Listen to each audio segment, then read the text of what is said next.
सासू माँ बदल गई। कहानी उस घर की है जहाँ बहू और बेटी को एक माना जाता था, लेकिन फिर अरे शिखा बेटा, तू रसोई में क्यों घुसी रहती है? जा, रोटी मैं बना लूंगी।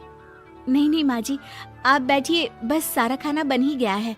श्वेता को बोल देती हूँ, वो खाना लगा देगी सबका। सॉरी भाभी, मेरे पास वक्त नहीं है। माँ, मुझे पैसे देना, पार्लर जाना है। हाँ हाँ चली जाना, भाभी को भी ले जाना।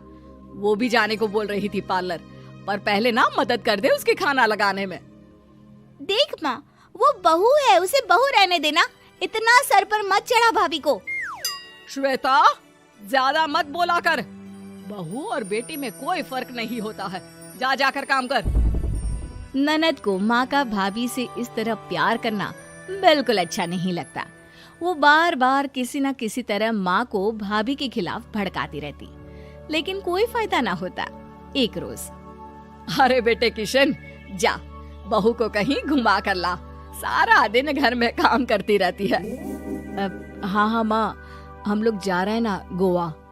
अच्छा जी, भाभी ने तो हमें बताया भी नहीं। वैसे तो सारी पंचायत करती है, ये गोवा वाली बात क्यों छुपा गई हमसे? अरे क्योंकि उसे खुद नहीं पता था बहन। मुझे टिकट सस्ती मिल रही थी तो मैंने बुक कर दिया। हाँ शिखा, पैकिंग कर ले, संडे हम जा रहे हैं गोवा। दोपहर में शिखा पैकिंग कर रही थी कि सास आ जाती है। ये क्या बहू, साड़ियाँ? अरे गोवा जा रही है घूमने या फिर शादी में मायके हैं? माँ जी, ऐसा कुछ है ही नहीं, समझ में नहीं आ रहा क्या रखूं कपड़े में। अरे तेरी और श्वेता की साइज तो एक ही है, उसके कुछ मॉडर्न कपड़े ले ले, आकर लौटा देना। हाँ माँ जी, ये ठीक रहेगा। शिखा श्वेता के पास जाती है और उससे कपड़े मांगती है। ना जी ना, मैं अपने कपड़े ना दूं, वैसे भी फैल जाएंगे मेरे कपड़े, बहुत महंगे वाले हैं। शिखा मुंह लटकाकर कमरे में आ जाती है तो सास कहती है, चल तैयार हो जा, तुझे मैं शॉपिंग करा कर लाती हूँ गोवा की। बस फिर क्या था, सास बहू निकल जाते हैं मार्केट और एक से बढ़कर एक ड्रेस खरीद कर घर आते हैं। पहले बता देती कि नए कपड़े दिलाने वाली है भाभी को, तो मैं अपने ही दे देती ना भाभी को, मुझे दिला देती नए कपड़े। देख श्वेता, परिवार का मतलब सबके साथ रहना होता है, ना कि सिर्फ अपना सोचना। वैसे भी तुझे अच्छे संस्कार सीखने चाहिए। और रही बात कपड़ों की, तो शिखा, आज से घर पर भी तू मॉडर्न कपड़े ही पहनेगी। कोई जरूरत नहीं है ये साड़ी वाड़ी लपेटने की। अब क्या था, घर पर श्वेता और शिखा एक जैसे रहते। एक बार पड़ोसन आती है। अरे बेटा, अपनी माँ को तो बुलाना जरा, बात करनी है।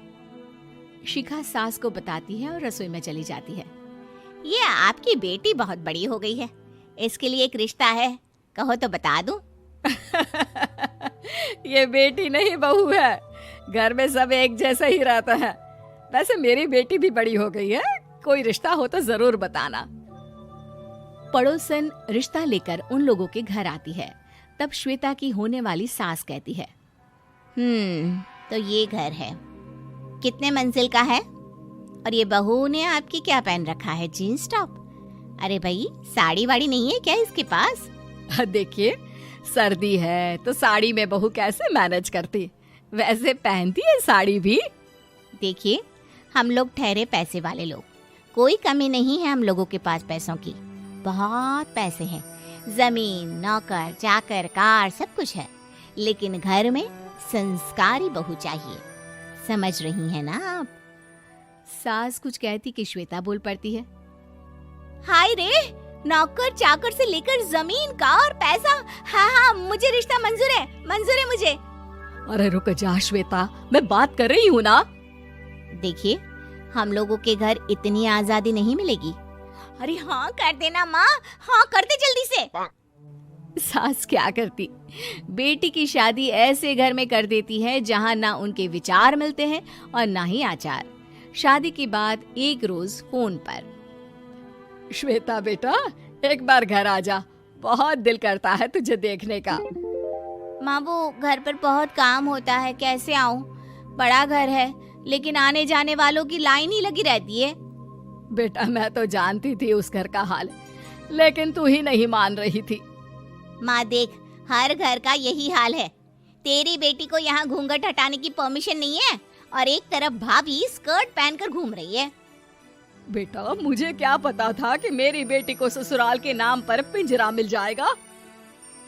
अच्छा माँ, फोन रखती हूँ, सास को गर्मा गर्म रोटी खिलानी है। तुम लोगों की तरह नहीं कि एक रोटी बनाओ, एक सब्जी बनाओ, फिर सारा दिन फ्री होकर घूमो।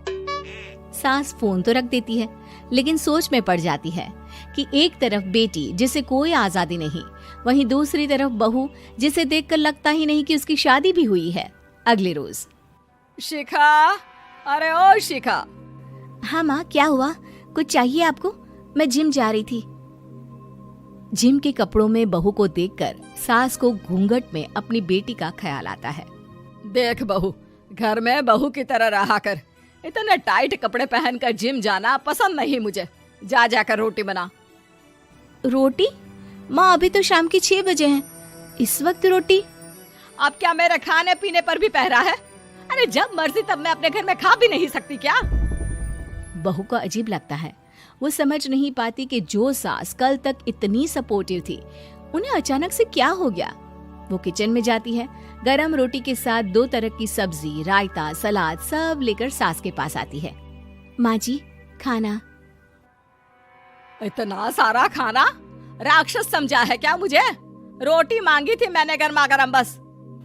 पर माँ जी, रोटी खाती किससे आप? सब्जी तो बनानी थी ना। अरे भूख मर गई मेरी तेरी बहस से। जा जाकर काम कर, अंदर पूरी रसोई साफ कर। बहू अंदर चली जाती है। थोड़ी देर में श्वेता घर आती है। अरे शिखा जल्दी से चाय ला, पकवान बना, मेरी बेटी आई है। अरे नहीं नहीं माँ, ड्राइवर बाहर खड़ा है। मैं तो घर का कोई सामान खरीदने के बहाने यहाँ आ गई हूँ, मुझे जाना होगा। अरे बेटा, पर कितने दिनों बाद देख रही हूँ तुझे, रहने आ जाना 2-4 दिन के लिए। आ जाऊंगी माँ, जब मेरी सास मरेगी तब। मैं तो रोज मन्नत मानती हूँ कि मेरी सास मर जाए तो अच्छा है। अच्छा चल, जा रही हूँ माँ। हे भगवान, कैसे कैसे दिन देखने पड़ रहे हैं मेरी बेटी को। सास अंदर जाती है, जहाँ श्वेता की जिम वाली सहेली का फोन आया होता है।